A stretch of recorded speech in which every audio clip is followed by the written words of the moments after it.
Y vamos a dar un fuerte aplauso a las personas que nos ven por internet y por televisión. Queremos invitarte aquí a la Iglesia Comunidad de Dios. Te esperamos con los brazos abiertos. Pueden tomar su lugar. Di conmigo, más fuertes que nunca. Hoy concluimos la serie Más fuerte que nunca. Quiero que me acompañes a 2 de Corintios capítulo 10, versículo 4. Dice, porque las armas de nuestra milicia no son carnales, sino poderosas en Dios para la destrucción de fortalezas, derribando argumentos y toda altivez que se levanta contra el conocimiento de Dios y llevando cautivo todo pensamiento a la obediencia a Cristo. Una de las cosas o una de las formas en que Satanás nos ataca y ataca a todo ser humano es por medio de nuestros pensamientos. Y conmigo, pensamientos. El domingo pasado veíamos cómo en la mente se libran las mayores batallas, o todos los días estamos librando batallas, algunas batallas muy sencillas, algunas muy complicadas. Pero a nuestro día a día es importante que nosotros sepamos cómo poder librar, derribar estas fortalezas. Ahora, aquí hay algo muy importante. Dice la palabra que nuestras armas no son carnales. Y yo creo que a muchos de nosotros nos gustaría tener armas carnales, ¿sí o no? ¿Sí o no? A algunos sí les gustaría tener armas, ¿verdad? Armas de verdad. Pero afortunadamente nuestras armas no son armas físicas, son armas espirituales, las cuales son para destruir fortalezas. Ahora, quiero que veamos qué es una fortaleza. Una fortaleza es un área controlada y dominada por un grupo especial, según el diccionario. Es un área que está controlada por demonios. Es una fortaleza que Satanás edifica en nuestra mente por medio de mentiras que nosotros aceptamos. Dicen por allí que no podemos evitar que los pájaros vuelen sobre nuestra cabeza, pero sí podemos evitar a que hagan nido. Di conmigo, pensamientos. Nosotros tenemos pensamientos. La palabra de Dios dice que el diablo avienta unos dardos a nuestra mente, así le llaman. Pensamientos que llegan a nuestra mente, pero de nosotros depende si los apapachamos o los derribamos. Y esos pensamientos pueden hacer que se creen una fortaleza, una muralla. Cuando viene a nosotros la palabra fortaleza, son murallas, ¿verdad?, fortificadas para proteger. Pero estas fortalezas no protegen, esas fortalezas van creciendo en nuestra mente y en lugar de hacernos un bien nos hacen un daño. ¿Por qué? Porque son fortalezas que nosotros permitimos que el diablo mismo nos dice con sus mentiras, pero nosotros permitimos que nuestra mente se queden.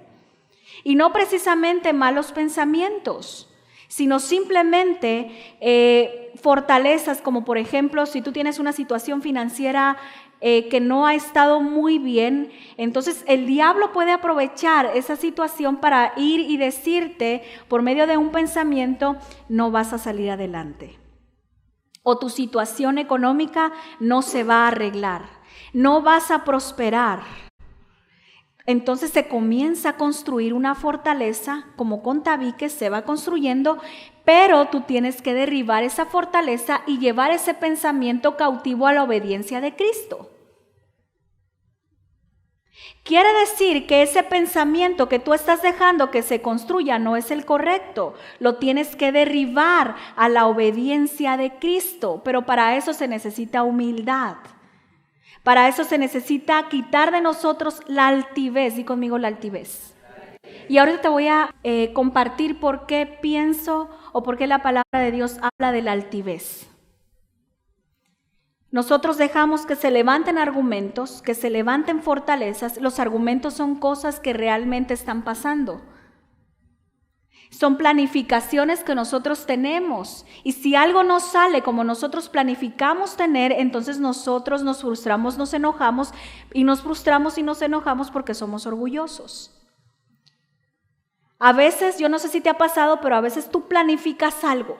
Las cosas tienen que salir así, así, así, pero de repente no salen como tú querías. ¿No será que en medio de eso Dios tiene un proceso por el cual te por el cual tienes que pasar para llevarte a donde Él te quiere llevar. Pero ¿qué pasa? Si no salen los planes como nosotros queremos, nos enojamos. ¿Y por qué nos enojamos? Porque hay orgullo en nosotros.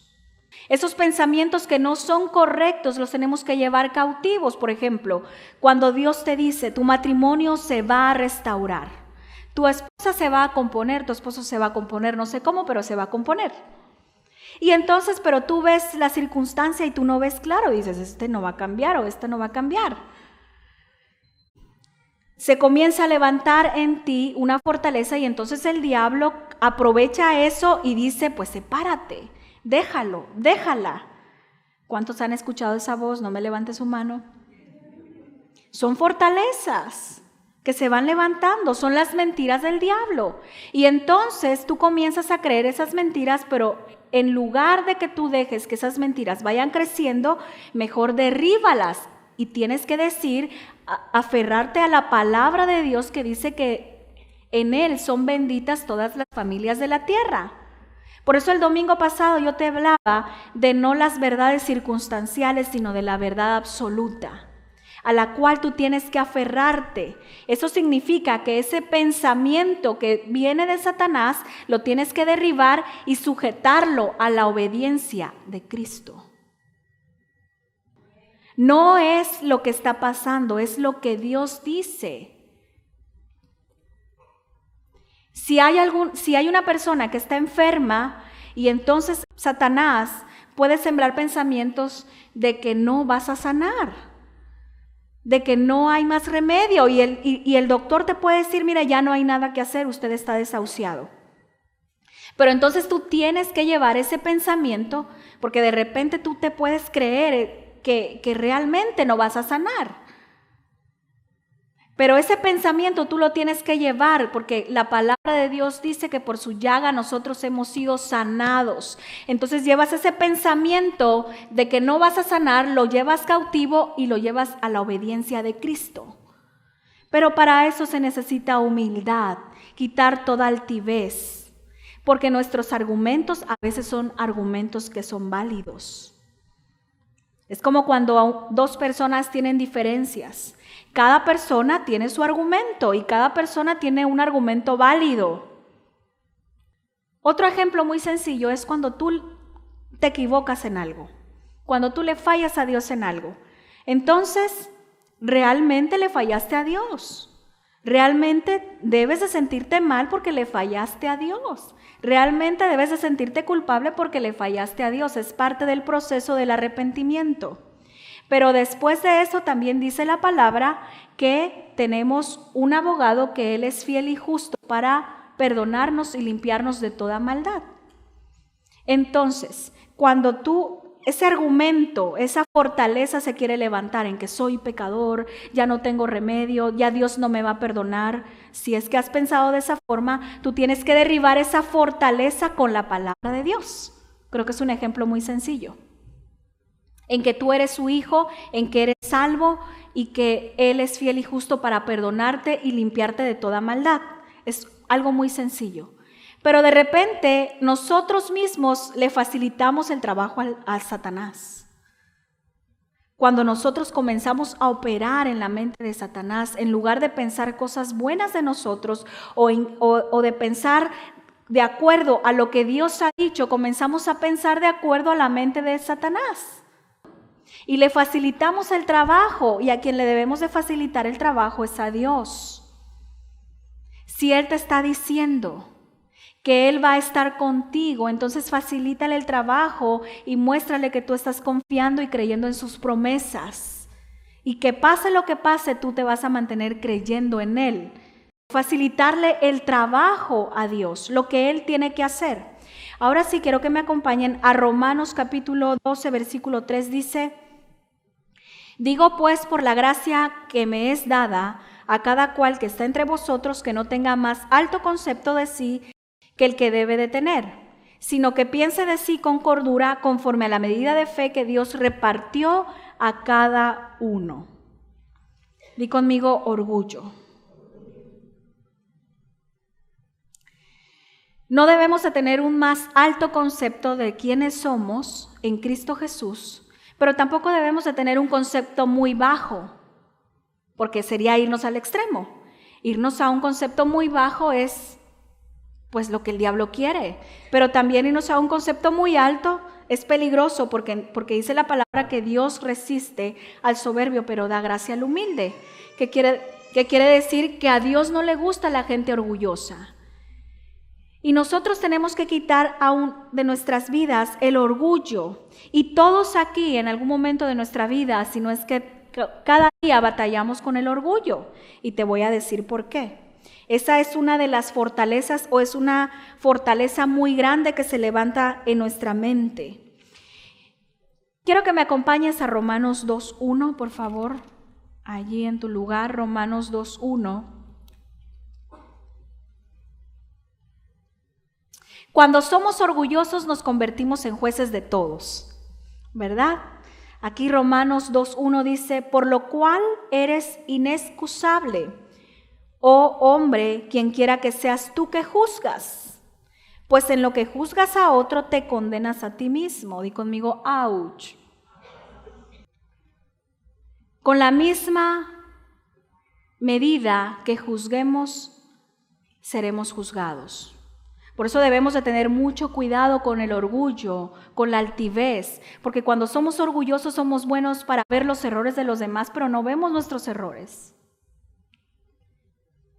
Y finalmente, cuando lleguemos delante de la presencia de Dios, Él nos va a pedir cuentas de nuestra vida, no de los demás. Por supuesto, lo que pudimos hacer para con los demás, hay que hacerlo, pero en el buen sentido, ayudar, levantar. Pero nosotros somos los que vamos a dar cuentas de nosotros mismos. Y nos equivocamos cuando comenzamos a juzgar. Las personas que siembran juicio cosecharán juicio. La gente orgullosa no acepta que necesita ayuda. Y tan aterrizado, tan sencillo como un ejemplo como lo que te voy a decir. Hay como que una lucha de poderes entre los hombres y mujeres, ¿sí o no? Por supuesto, creo mucho en la autoridad, creo mucho en los roles, tanto de la mujer como de los hombres. Yo creo en eso y defiendo mucho eso. Pero también sé que de repente a las mujeres nos cuesta menos trabajo sujetarnos a algo porque estamos diseñadas para someternos a alguien más. ¿Verdad? ¿Verdad, mujeres? No precisamente tienes que estar casada, pues te tienes que sujetar a Dios. Pero si tú estás casada, te tienes que sujetar a tu esposo. Como que eso no gustó mucho, ¿verdad? Ahorita, aguántenme tantito, estoy calentando motores, después me van a amar. Entonces, como que las mujeres somos más sensibles a estar sujetas, ya sea a Dios o estar sujetas, por ejemplo, en el caso de que son casadas, pues estar sujetas, y así fuimos diseñadas. En el caso de los varones, como ellos están diseñados para mandar, para gobernar, para ser cabeza, les cuesta un poquito más trabajo ser humildes y tener un espíritu enseñable. No tengo nada en contra de ustedes. Y eso se refleja en que la mayoría en las iglesias son mujeres. ¿Por qué? Porque están más acostumbrados y tienen más la humildad de buscar a Dios. Yo felicito a los hombres que buscan a Dios, pero si vamos a porcentajes es la minoría. Pero ustedes sí tienen la humildad para escuchar un consejo y la palabra de Dios. Y eso es muy bueno. Estar hablando de que son una buena cabeza de hogar. Estamos hablando de que tienen un espíritu enseñable, ¿no? Pero si vamos a lo que es la historia de la Biblia primitiva, la iglesia, la mayoría eran mujeres. Hoy por hoy, la iglesia más grande del mundo, la mayoría son mujeres. Yo no quiero discriminar a los hombres. A lo que quiero llegar es de que muchas veces nos cuesta un poquito menos de trabajo a las mujeres sujetarnos que a los hombres. Pero muchas veces dentro del cristianismo los hombres abusan o los esposos abusan de su posición porque dicen, es que tú eres la mujer y tú tienes que sujetarte a mí y diga lo que yo diga se tiene que hacer. Sí es cierto, y mujer se sujeta, Yo apoyo mucho todo eso, porque yo lo fui con mi esposo. Y aquí mi equipo sabe cómo era. Me llamaban la atención y yo, miren, cosa que a veces no nos gusta a las mujeres. El asunto es de que es cierto, la mujer debe estar sujeta, pero también líneas anteriores dice que el hombre debe de tratar a la esposa como un vaso más frágil, no como Tupperware. Y de ahí viene Dino al Tupperware, que será el nombre del Congreso de Hombres.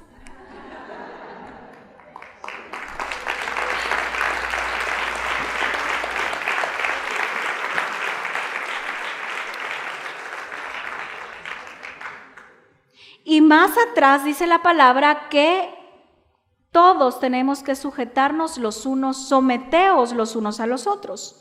¿Qué quiere decir esto? Que no siempre los esposos tienen la razón de todo. Hay cosas que las esposas ven que los esposos no ven. Y ustedes tienen que tener la humildad de aceptar a lo mejor algún consejo de la esposa.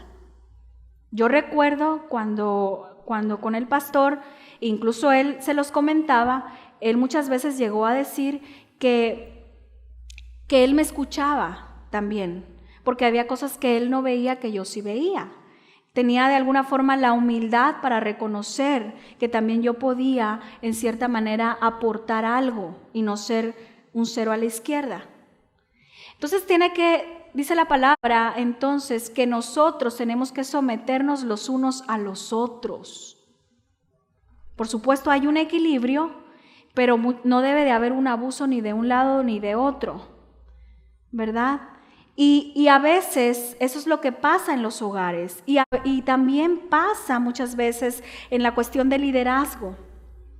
Por ejemplo, hay que ser humildes para de repente llegar al templo y que una ovejita tuya sea el servidor del templo y te diga, tienes que sentarte aquí. Pero eso aquí no pasa, ¿verdad? Y entonces tú, aunque seas su líder, aunque él esté o ella esté abajo de ti, pero tan solo por ser servidor de templo, tú tienes que obedecer porque en ese momento o en este momento los servidores están para servir, pero también son una autoridad dentro del templo. Eso dolió, ¿verdad?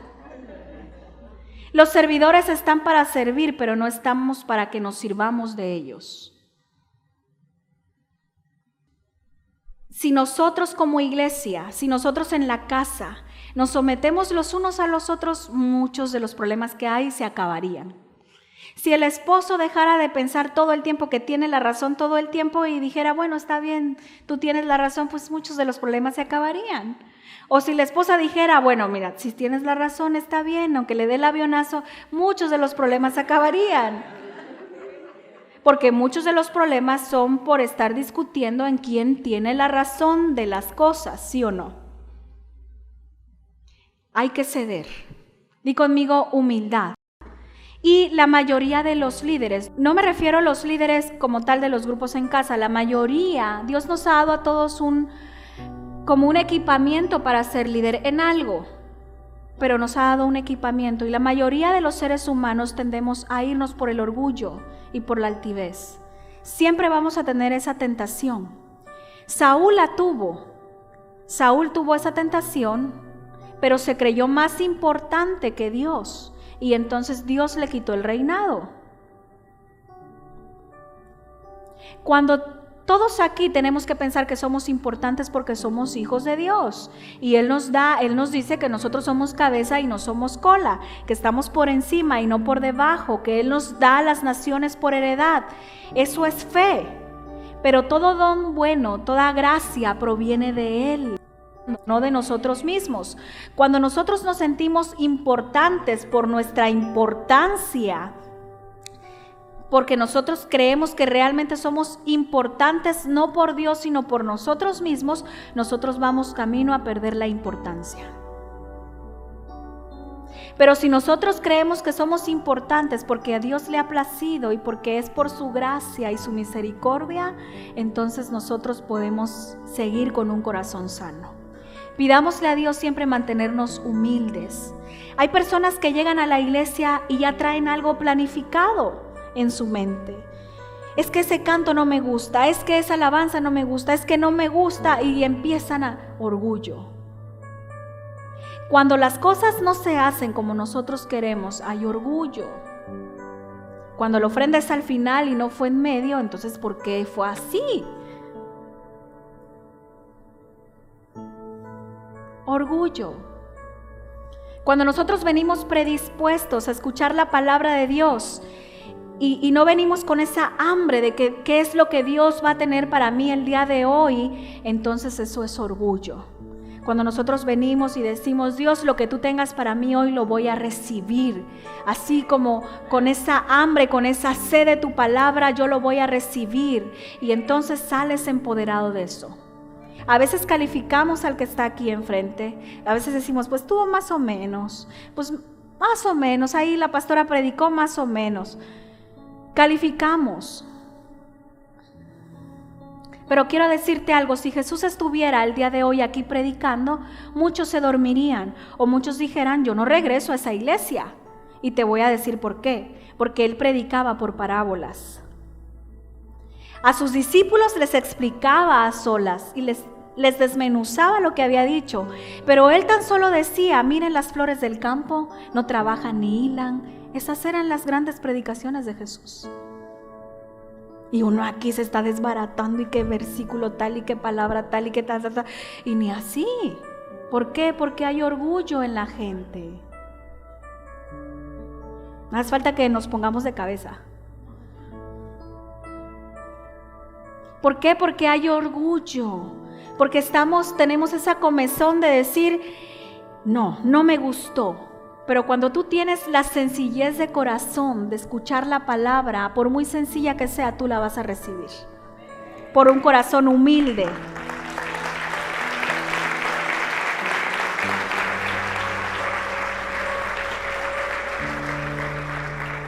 Dice la palabra que Él pone y Él quita. ¿Quién es el que pone? Dios. ¿Quién es el que quita? Dios. Saúl perdió su reinado por el orgullo.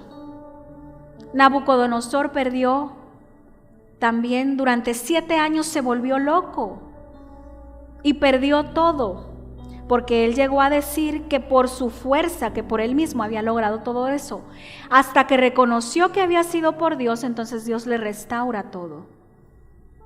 No vaya a ser que por ser orgullosos, egoístas y pensar en nosotros mismos nada más, perdamos todo.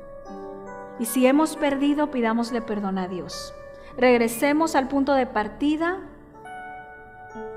Seamos humildes, tengamos un espíritu enseñable y dejémonos formar. Dios ayuda al humilde, pero resiste al orgulloso. El orgulloso no hace mucho por otros, el orgulloso solo piensa en sí mismo. La palabra de Dios nos enseña que cada uno tiene una medida de fe, que no tenemos que estar compitiendo con los demás o comparándonos con los demás. Cada uno de nosotros fue llamado a hacer una función en el cuerpo de Cristo. Cada uno de nosotros fue llamado a hacer una función en la iglesia. No tenemos por qué estar pensando en que si Él hace más, yo hago menos. No, todos tenemos una función. Tenemos que ser humildes. A veces queremos ser humildes con Dios, pero no somos humildes con la gente. Y quiero decirte que nadie puede ser humilde con Dios si no es humilde con la gente. Una vez más lo voy a repetir. Nadie puede ser humilde con Dios si no es humilde con la gente. Nadie. Queremos la gracia de Dios, pero no queremos humillarnos con los demás. Jesús se humilló y lo humillaron. Lo humillaron, pero Él se dejó humillar. Es que aquí hay una cosa muy diferente. Y ahí agárrate de la silla. Pero quiero decirte algo y aquí viene lo poderoso. Jesús lo humillaron y Él dejó humillarse. y fue necesario que Él se dejara humillar voluntariamente para después ser exaltado. Si te están humillando, deja que te humillen, que Dios te va a exaltar. ¿Cuánto vas a ser humillado? No lo sé. ¿No será parte del propósito de Dios para que Él te exalte?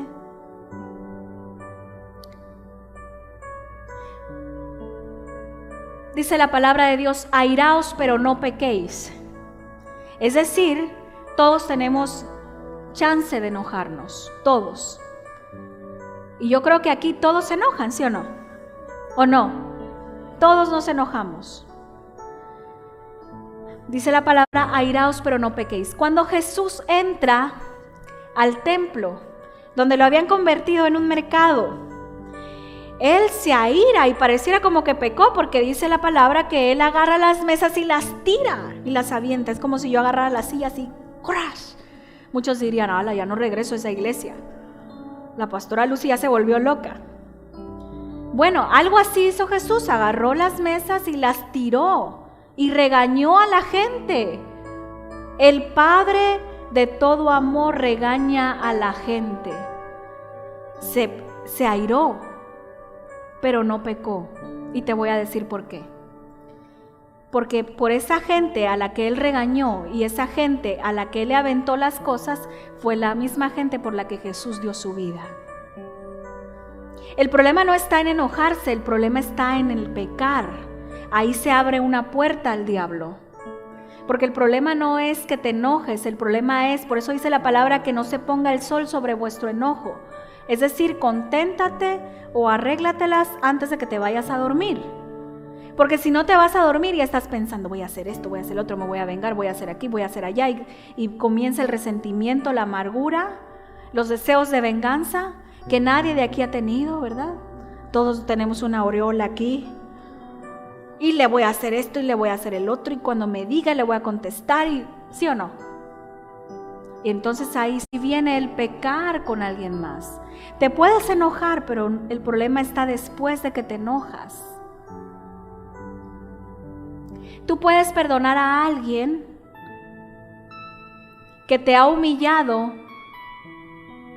incluso sin necesidad que esa persona se arrepienta. Perdónalo tú, porque tú no quieres llevar esa carga ni esa amargura. Toda altivez que se levanta en contra del conocimiento de Cristo, en contra de lo que Dios ha dicho, en contra de lo que la palabra de Dios ha dicho. Por eso aférrate a su palabra. Él no miente. Aunque la promesa tardare, Él cumplirá. Él cumplirá. Amén. Él cumplirá en tu familia, Él cumplirá en tu trabajo, Él cumplirá en la iglesia, Él cumplirá en tus finanzas, Él cumplirá en todo, porque Él no miente. Aquí está la verdad de Dios. Aquí. ¿Quieres obtener victorias en tu vida? Cuida tu manera de pensar. No puedes evitar que los pájaros vuelen, pero sí puedes evitar que hagan nido. Y esa decisión es tuya. No creas en los nidos que pueda hacer el diablo. Mejor hazle nido a la promesa de Dios. Amén. Amén.